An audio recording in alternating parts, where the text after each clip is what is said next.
¿Cómo calcular el inversor que necesita tu proyecto de energía solar de forma muy fácil? Hoy lo descubrirás.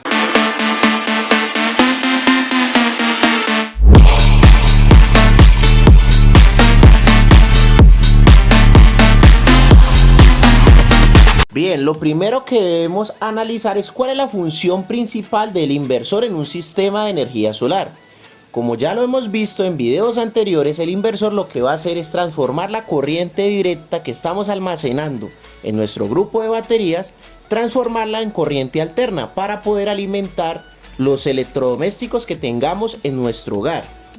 Bien, pero el inversor debe transformar en corriente alterna porque la mayoría de nuestros electrodomésticos vienen destinados para trabajar a 110 o a 220.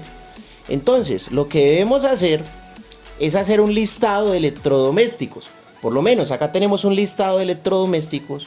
Tenemos un televisor, uno solo, de 100 vatios. Debemos de conocer la potencia de cada uno de estos electrodomésticos. Para conocer la potencia de cada electrodoméstico es muy sencillo. Vamos a buscar la ficha técnica o vamos a ver en la parte trasera del electrodoméstico en las indicaciones que diga W. Por lo menos este televisor en la parte de atrás dice 110 voltios, tanta corriente en amperios, y por ejemplo dice 100 vatios, 100 W. Entonces esa es la potencia nominal de ese televisor, 100 vatios.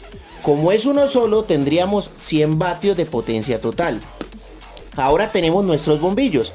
Tenemos 6 bombillos de 12 vatios.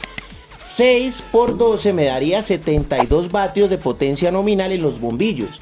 Un módem Wi-Fi, uno solo, aproximadamente de 12 vatios, tendríamos 12 vatios totales de potencia nominal en nuestro módem Wi-Fi.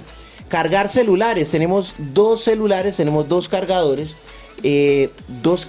cada uno de 20 vatios, serían 40 vatios de potencia nominal en esos cargadores. Y tenemos un computador portátil, uno solo de 75 vatios, entonces la potencia total serían 75 vatios. El inversor debe soportar estos electrodomésticos, o la potencia del inversor debe ser suficiente para soportar estos electrodomésticos por una hora, porque el inversor lo que nos va a dar es la potencia para mover estos electrodomésticos. Entonces, si sumamos la potencia de todos estos electrodomésticos, la potencia total nos va a dar casi 300 vatios. ¿Cuál es la recomendación? Que el inversor en su potencia nominal sea aproximadamente el doble de la potencia que estemos necesitando. Por lo menos, si estamos necesitando 300 vatios, que el inversor sea de 600 vatios.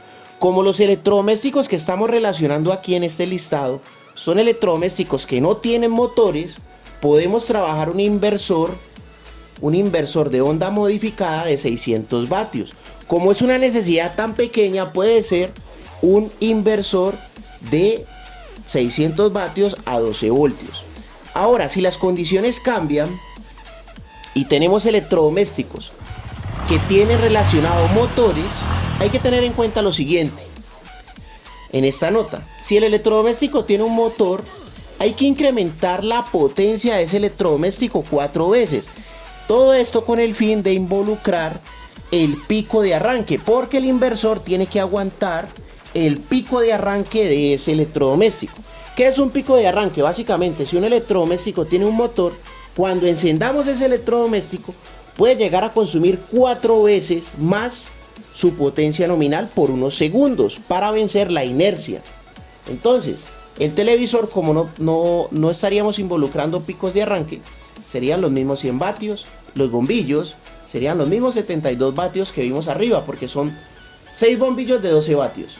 Pero la nevera, si el motor de la nevera es de 200 vatios, entonces la potencia total serían 4 veces, sería de 800 vatios. La licuadora, si es una licuadora de 150 vatios, entonces la potencia total sería 4 veces esos 150 vatios, serían 600 vatios. Y el portátil, como no tiene relacionado motores, entonces serían los mismos 75 vatios. Entonces, como podemos ver, la potencia que vamos a necesitar en nuestro inversor va a ser mucho más grande que el anterior. Serían de 1647 vatios. y como el inversor debe de tener más o menos aproximadamente el doble de lo que necesitemos, sería un inversor de 3000 vatios. Ese inversor de 3000 vatios tiene que ser de onda pura, para poder que pueda trabajar motores, y debe ser como mínimo de 24 voltios. Ojalá fuera un inversor de 48 voltios, porque recuerden que entre mayor sea la tensión, es más eficiente un sistema, porque el inversor va a trabajar una tensión en corriente directa.